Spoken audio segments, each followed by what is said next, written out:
Welcome to the Chasing Ebenezer show. This is a show where we talk about stuff, play you some music, and encourage you to be creative. This season, we are exploring the art of being human. We want to say thank you to our patrons who support us each month. If you want to know more about that, visit us on patreon.com/Chasing Ebenezer. For more information about our musical endeavors, visit chasingebenezer.com. We hope you enjoy the show.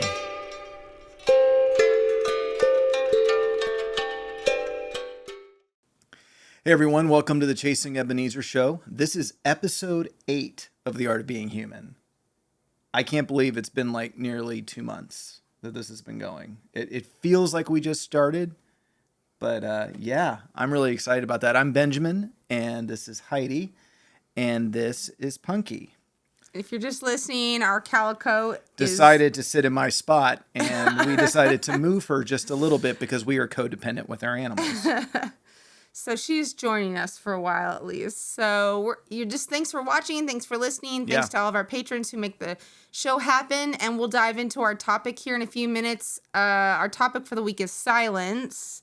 And you can print out a free journaling worksheet and art prompt on our Patreon page. You don't have to, it's free. So go ahead and do that. So we'll talk about silence here in a minute. Yes, but we got to talk about what we're excited about first. So I'm going to start. I am excited because we have 2 shows coming up this weekend, which by the time this show airs, they'll be done. But we're going to be performing at the White Eagle on Friday, which is where we released our first album back in 2017. That was a long time ago for us. And the last time we actually played there was in 2019 before the pandemic. So we're excited to be back and playing alongside another band called the Hopewell West, who are just super talented individuals. And yeah, it's going to be fun. I'm looking forward to that. And we're doing a live show in Heppner, Oregon, to just a bunch of really nice people out in the park. It's going to be outside. It's not going to be hot, I hope. You'll find out. One can hope. But yeah, I'm excited about that. What about you? What are some things you're excited about? English is such a hard language. Well, I think that I don't know if excited is the right word, but we've both been going back to the gym and it's just good. Not exciting necessarily, but it's good. So, I know what I'm excited about. Dune is coming out in October. Yes. And so I'm really excited about that. So, I agree with that. I love sci-fi fantasy stuff. So I'm excited about that movie. Yeah, that's going to be awesome. I haven't read the book. I've read part of the book, so that doesn't really count if you're a true Dune. Which might mean I'll enjoy the film more because I won't be comparing it to the master artwork that was the book. So for true Dune people out there, we get it. We're not at that level, but maybe I'll go back and finish the book. Motivate us to read the book. Yeah, there you go. True. So. Yeah, and with our humanity, because we ask that question each week too, is how we felt our humanity. Going to the gym, I'm in the process. I'm on day 2, which is sad. Day 2 of a Victor Rico's detox, because we've been eating that a lot lately, and I've been reducing my calorie intake and exercising more, and I am really tired right now, and it's too early in the day for me to be feeling that way. So I am feeling very, very human right now. What about you? Well, I wasn't feeling great over the weekend, and so I had to cancel plans with some friends that we had, and I felt really like, oh, maybe I can just, do my best, but then I was thinking, well, if someone else was feeling the way I feel, what would I tell them? I'd say, you need to cancel and stay home, but I don't tend to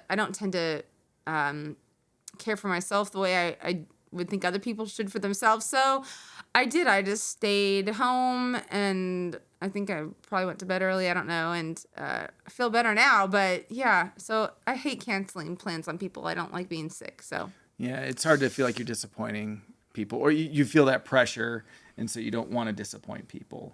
Right. Yes, but that's hard. we all get sick. We all don't feel good. So there you go. There you go. So we're going to move on here. We're going to talk about silence. Where is the quietest place you have ever been, and how did it make you feel? I mean, it's hard to know the quietest place. Like when you think of a quieter I don't have a place. silence meter. Okay, well, I think when I went to Colorado and went up and was up near, Pikes Peak. Is that what it's called? Sure. I think that's what it's called. I spent like a month up outside of Denver when I was a teenager. And so it's pretty quiet up there. And then in town, I wrote a blog about this for Abbey of the Arts and last year. And I'll try to get that link up. When I think about living in Portland, and it is hard to find silence because it's just, like so many of us who live in cities. And so there is the Catholic estate's called the Grotto is an estate here in town. And there's a meditation chapel that overlooks the city. Yeah. And that is one of the quietest places. It is. In the city. I can't believe I didn't think of that one. So, there's different kinds of silence, like a really quiet room versus just being out in nature and there's no sound. Mm-hmm. So they sound, the silence sounds different, if that makes sense. It does. But I want to hear more about that. About what? About the difference in the difference in those sounds. Well, I think when you're outside in nature, in the country, or like up on a mountain when there's silence, it's different. It's kind of like an open silence because there isn't anything. But when you're in like a sound booth, or like a chapel, it's like a contained wall kind of silence. I don't know if you guys know what I'm talking about, or if that sounds. Maybe it's scientifically not possible. I don't know, but there's just to me there's like a different types of silences. So I can see that. I really can. I think that's a good point. That's why when you're saying, well, what's the quietest place you've ever been? It's kind of hard to quantify. Sure. Yeah. Yeah. I mean, for me, I am not a mountain climber, nor do I have any delusions of ever being one. But one of the places I have been was up to the top of Mount St. Helens. And there's a point in that climb where you get above the cloud cover. And that is like when I think of a quiet place, a quieter place, I think about that. It was like all I could hear was the sound of my own heart pounding from climbing and my own breath. And it was such a peaceful experience. It's like I wanted to stay there. It was really, I'm a big fan of quiet. And I asked, why did you marry me? because I need some noise in my life. Well, you got a lot, let me tell you. I am not known for my quietness. It's definitely not a feature that would go on. Usually if you're quiet, I'm like, there's something's wrong. Or you're thinking of something that you're worrying about. Yeah. And you freak me out because you can be so stealthy. I'm like, oh. I startle you all the time. And I'm so sorry when that happens. So I think that when people approach silence, there's differing opinions. I think it depends on the circumstance. Is that some people get really uncomfortable with silence. Some people think there's not enough silence in the world. And I think that you can experience those vacillating emotions at different times. So when do you feel uncomfortable with silence? Sorry, our cute little neighbor, I think, is outside. So uncomfortable with silence. I feel like if you're having dinner or something with someone and there's no talking and you're eating and clinking and clacking and oh my goodness. Yeah, that's bad. Oh, you just hear the scraping of the utensils and it's so quiet. Especially like if you can tell people are upset with each other, but no one's saying anything. Right. Oh my goodness. There's this quiet like eruption brewing. It makes me so stressed out. You might be feeling stressed just hearing about that because you can experience it. I'm thinking about this scene in Love and Mercy, the Brian Wilson movie, or the silverware clinking is so loud in his head. So yeah, when people are upset but no one's talking, that is like the loudest Yeah. silence in the world to me. It's so uncomfortable. Yeah, I agree. I experience it when I'm facilitating a group, being in churches and stuff. I do that a lot. And if I feel like nobody's really talking, I get really uncomfortable with that because I wonder, oh, are they getting bored? Oh, I need to say something else. How do I make something happen? There's that pressure to perform and draw things out. And there's times where you need to do that. But there's also times where people being nice and quiet is a great thing. So yeah, I resonate with that. It's like when you feel like something is supposed to be. It's like when you're experiencing silence where you expect to hear noise. I think is where it's uncomfortable. I think the silent treatment, though, if you've ever had anyone give you the silent treatment too, Yeah, that's bad. don't do that. It's no fun. No fun at all. So my relationship with silence has really been a couple years journey. I take time probably every day to sit and be quiet for an extended period of time. And I really try not to interrupt. But you don't. But you don't have to. It's okay. I mean, if you're walking around, I can usually tune you out pretty well. But it's been a practice. But it definitely helps me be present, which I think in our culture we're either worrying about something we did or something we have to do. That's usually kind of where we are versus being in the moment, which is what a lot of people talk about these days as being a symptom of good mental health, being present. It's a symptom of good mental health. So I've been trying to intentionally put myself in those places. And I notice when I don't do it, like I haven't done it today, my mood is affected. Like I find that I get grumpy. Are you grumpy with us right now? I was grumpy probably a little earlier today, but I noticed the grumpies come out a little bit. And so it's like I get on Victor Rico's withdrawals and now silence withdrawals. It starts to happen. So yeah, it's become a very important part of my life just in regards to emotional well-being. Is there anything that you've been doing to kind of cultivate like more silence in your life? I try to do that. I have a harder time than you do, probably. Why is it hard for you? Well, because I have trouble focusing, and I'm like,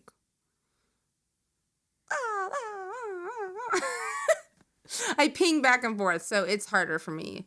But I felt like I did really well for a season, and then I've regressed a little bit. So I'm trying, like when I get in the car, I immediately want to turn on NPR or something. So I am trying, like, to not always have to have noise.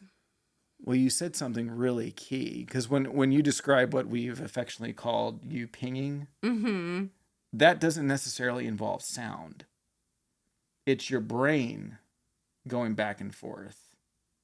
So it's like silence isn't just the absence of noise. Oh, yeah, like it's quieting oneself. Yeah. It doesn't mean your mind's not empty necessarily, but it means that you're in a place of focus and relaxation and the mental noise. And the mental noise is probably harder to turn down because it's like almost like an involuntary muscle sometimes. Yeah, for sure. Yeah. So silence as it relates to creativity. I think that like in this culture, there are so many things begging for our attention. I know that I always want to create, but when I find myself in a space to do that, all of a sudden I am drawn to whatever noisy thing I want, whether it's checking Facebook for the 60th time in an hour, or if it's checking my email or remembering something I forgot to do. I always find some reason to get distracted with some kind of mental or actual noise. So it's hard. It is. But I think sometimes, like I noticed with you, background noise actually helps you create. It can. If it's not something I'm having to so focus on. But I think that sometimes silence is necessary to like calm down, to kind of figure out what direction I'm going in. But then when I have the direction, then like, okay, I'm gonna paint this or whatever. Then it does help because I think you said something earlier about it feels like sometimes with silence it feels like there's eyes on you. Yeah. Yep. So it's a fine It's balance. like I the think air particles are waiting and critiquing your every move.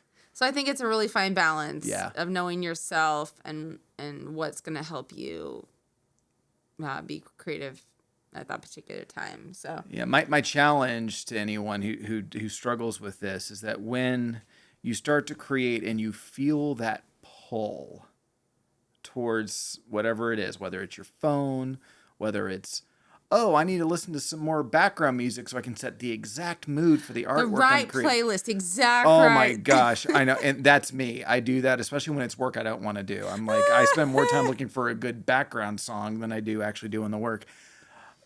Don't do that. Don't do that. Pause and actually sit with it for a little while. And just sometimes it'll settle. Psychologists say sometimes your feelings are trying to tell you something. There's something there that you need to deal with. So maybe do that.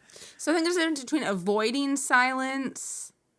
Yeah. You know, avoiding silence like you're afraid to be alone with yourself, or you're afraid afraid of. Sorry, everyone. Our cat just did a ginormous Did a great yawn. yawn and distracted me. Cat yawns are the best. But yeah, you don't want to avoid silence, but you also don't want to just. It's not about being silenced because silence is better than noise necessarily. Right. It really comes down to, it was like the difference between sleep and rest. Okay, well, restful activities, why are you doing them? That's the question. So if you're going to engage in silence, why are you doing that? If you're going to fill the background with noise, why are you doing that? If it's to avoid something, then you need to look at it. So that's kind of the prompt. But for some of us, maybe silence isn't even a thing. Silence happens when you sleep or when you're by yourself. So what are some maybe creative prompts that we can maybe implement to start to develop a relationship with silence? I am not going to do this prompt, but you have done this in the past where you take a whole day and you don't talk.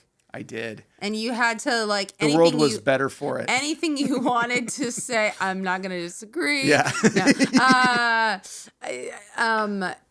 Anything you wanted to communicate, you had to write out. Yep. So you really had to. It forced me to listen really well, and it forced me to be very intentional with what I communicated. Mm-hmm. Yes. So, I mean, make sure you let people know if you're going to do that, because if you don't, then you might lose some friends or have some explaining to do later. Yes. But, you know, and maybe a whole day is too much. Maybe try, there's some great apps. The Insight Timer, which is a free one. The Calm app is a good one that actually set aside time for you to be still. That's what I use when I do my practices. I'll set it for like sometimes 10 minutes, sometimes 12. If I'm feeling really good, sometimes 20. But I set that timer, and I know that in this space, in this time, put your phone on airplane mode, by the way, because people will call you when you do this. And so just try something small and just pay attention to what happened. What was your experience? Where did your mind go? What agitated you? What maybe creative insights did you get as a result of being quiet? So those were my thoughts. Yeah, those are very good thoughts. And it's nice, especially if you do live in an urban area, to kind of go exploring for quiet places in the city, because it can be really hard. So if you can identify one or two quiet places to go, that's always, if you're kind of getting that frantic, you kind of already know if you don't have a quiet place at home, you have some places already in mind where you could go when you feel like you need to just have a few silent. And if you happen to live in the Portland area and you've got some go-to places, could you post them and let us know? Because we're always on the hunt for silent places.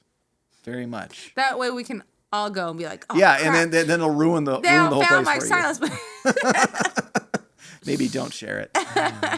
So the song that we're going to do is one that you wrote a while ago. Oh, yeah, a long time ago. called before we were even chasing Ebenezer. It's called The Quiet. The Quiet. So yeah, we haven't played it in a long time. So I wrote a quick additional verse. So yeah, this is, I think oftentimes when people are in pain, we feel the need to want to talk. Yep. But you also don't want to get people to silent or treatment or avoid them. So there's a way of being present with people and not talking in a way that's good. And then there's a way of doing it and making them uncomfortable as well as yourself.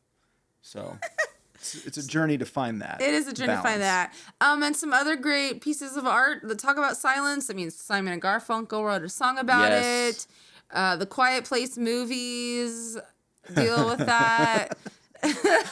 That stressful silence. It's so good. So, maybe look at some other art pieces that people have created about silence, and then that could also be your prompt. Like, paint what silence is like to you. What does silence look like? I'd say not me. Yeah. Yeah. All right. These are good. All right. Well, we love you, and we will see you next week. Here is The Quiet.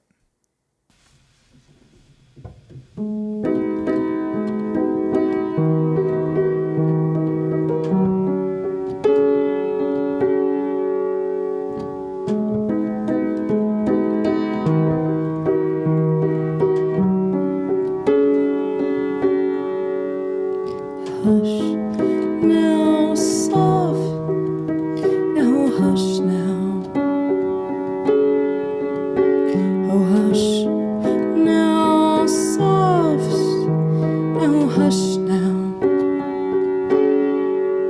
In the quiet, in the quiet, I am reaching out. Just take my hand.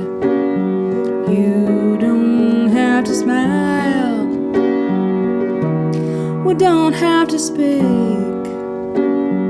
We'll just sit here and we'll just lay here. We'll just be here. Oh, here in the quiet. In the quiet, I can tell by your face it's been a bad day. You say you're just fine, oh, but nothing is fine.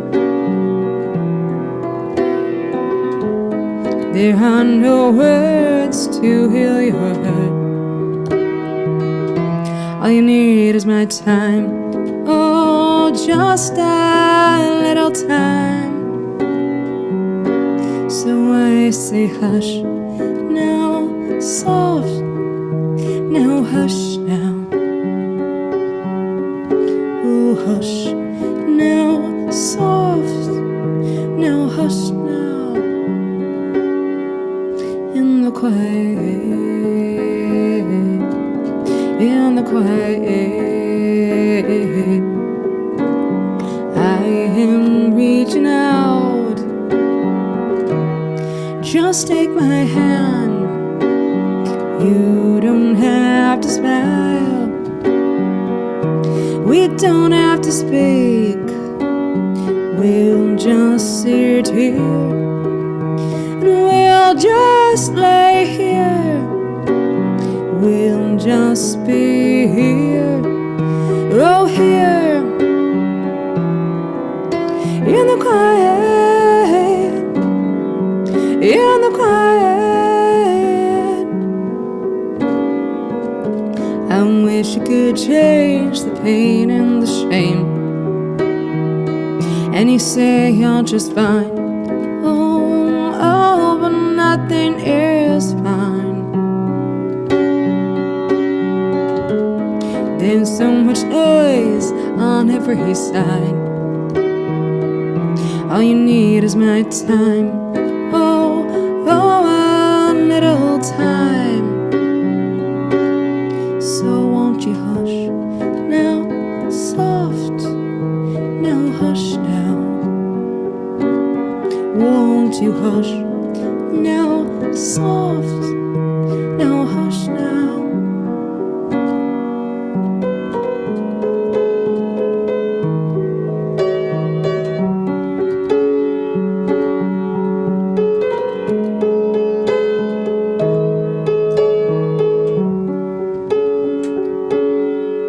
In the quiet, in the quiet, I am reaching out, and just take my hand. You don't have to smile, we don't have to speak, we'll just sit here, we'll just lay here, we'll just be here, oh here, in the quiet.